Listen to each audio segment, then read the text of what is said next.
तो जैसा कि पता है कि 27 जुलाई को आरओ लगा हुआ है। मैं बार बार डेट इसीलिए बोल रही हूँ कि आपको याद रहे कि हाँ 27 जुलाई ही डेट है, ठीक है। और तो आरओ को देखते हुए जैसा कि टारगेट दिया जा रहा है और कुछ यूनिक तरीके से टारगेट दिया जा रहा है, आप सबको पता है। कल शाम को मैंने टेलीग्राम और कम्युनिटी पोस्ट पर आपको बता दिया था कि आपको कौन कौन से टॉपिक करने हैं। और आज जो है जब वीडियो बताया जाता है तो वीडियो में आपको बताया जाता है कि आप जैसे कि मैंने मूल अधिकार कल टारगेट में दिया हुआ था, तो आज मैं आप लोगों को ये बता रही हूँ कि मूल अधिकार के साथ साथ आपको मूल अधिकार में क्या क्या इंपॉर्टेंट है आपको वो पढ़ लेना है, ठीक है। तो ऐसे करके हम आपको टारगेट दे रहे हैं। आप समझ पा रहे होंगे कि पहले मैं आपको टारगेट देती हूँ, उसके बाद उसके डिटेल में बात करती हूँ कि आप उस टॉपिक के अंदर क्या क्या चीजें पढ़ें, क्या क्या चीजें छोड़ें।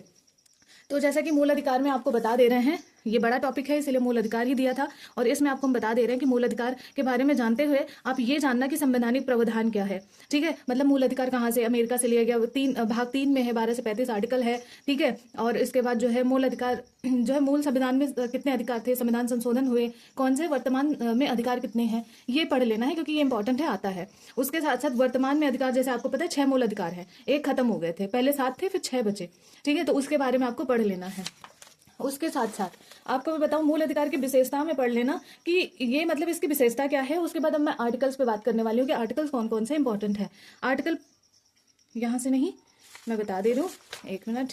आर्टिकल में जो इंपॉर्टेंट है वो बता दे रही हूँ आप लोगों को, थोड़ा मतलब डिटेल में ये पढ़ोगे विशेषता तो ये सब चीजें आपको वहां मिल जाएगी जहां से पढ़ोगे। आर्टिकल 12 इंपॉर्टेंट है, आर्टिकल 13 है, ये तो है ही है। 13 में 2 इंपॉर्टेंट है, 13 1 इंपॉर्टेंट है, ये भी पढ़ लेना, ठीक है। और 13 3 इंपॉर्टेंट है, उसके अंदर खंड 1 मतलब खंड का खा गा ऐसे होता है। फिर आर्टिकल 14 इंपॉर्टेंट है और 14(1) 14(2) भी इंपॉर्टेंट है, ठीक है। अनुच्छेद 15 इंपॉर्टेंट है। 15 में आपको पता है सबसे ज्यादा अगर पूछा जाता है तो 15 आपका 5 या 4, कभी कभी 4 पूछ लेता है। तो 1 2 3 4 5 6, आर्टिकल 15 के अंदर 6 भाग और हैं, तो उसको एक बार रफली देख लेना, ज्यादा नहीं देखना लेकिन हाँ एक बार देख लेना, ठीक है। अनुच्छेद 16 इंपॉर्टेंट है। उसके बाद 16 4 इंपॉर्टेंट है, अगर आपको 16 4 मिलेगा तो वो पढ़ लेना और उसके बाद मत पढ़ना, मतलब 1 2 3 कुछ ऐसा पढ़ने की जरूरत नहीं है, 16 4 है।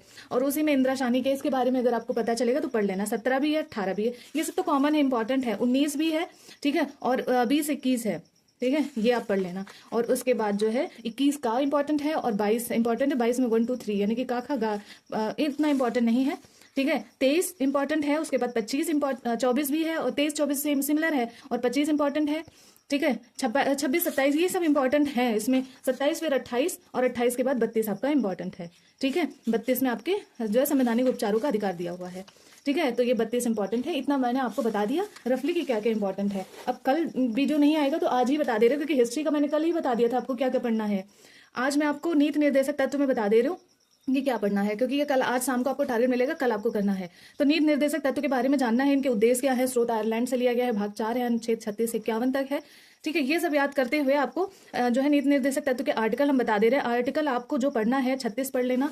36 के बाद 37 38 38 2 और 39A 39B और 39C 39D ये थोड़ा सा देख लेना, ठीक है। ABCDE मतलब 39 इंपॉर्टेंट है, ठीक है। उसके बाद 39 के बाद आपको पता ही है कि अनुच्छेद आपका यहाँ से 41 42 43 का और 43 का ये इंपॉर्टेंट है। 44 है, फिर 45 46 47 48 और 48 का भी इंपॉर्टेंट है, क्योंकि आप अगर डीप नहीं पढ़ोगे तो कैसे क्वेश्चन हैंडल कर पाओगे। 49 50 और 51 तो ये आपके हो जाएंगे DPS पे, ठीक है। तो और ये जरूर देख लेना कि नीति निर्देशक तत्व के विभाजन क्या है। एक गांधीवादी विचारधारा है, एक समाजवादी विचारधारा है, एक उदारवादी विचारधारा है, ठीक है। और नीति निर्देशक तत्व और फंडामेंटल राइट इस तरह से पढ़ना कि इसका डिफरेंस अगर निकाल पाओ तो निकाल लेना, वरना इसका डिफरेंस मैं आपको भेज दूंगी टेलीग्राम पर, आप वहां से एक बार पढ़ लेना, इससे पता चल जाएगा कि डिफरेंस है क्या, ठीक है। फंडामेंटल ड्यूटीज है, ये मैं आपको परसों दूंगी। और ड्यूटीज में आप अपना जानते ही हो कि आपको 11 तक पढ़ लेना है, बस ये बहुत ईजी है। बस इसमें कुछ एक कीवर्ड पकड़ लेना, जैसे कि पहले में लिखा हुआ है ना, कोई कीवर्ड आप मान लो कि जैसे 11 में दिया अभिभावक का, तो एक कीवर्ड अभिभावक पकड़ लो और आपको याद हो जाएगा, ठीक है। जैसे कि 9 में आपका कीवर्ड क्या है, सामूहिक सुरक्षा, याद कर लो, वह आपको पता चल जाएगा। 7 में पर्यावरण से संरक्षण है, तो एक कीवर्ड आपको इसमें पकड़ने की जरूरत होती है, बस, ठीक है। आगे हम राष्ट्रपति में अच्छे से आपको बताने वाले हैं कि क्या क्या इसमें इंपॉर्टेंट है, ठीक है। तो आई होप समझ गए होंगे। तो चलो फिर मिलते हैं, तब तक के लिए जय हिंद।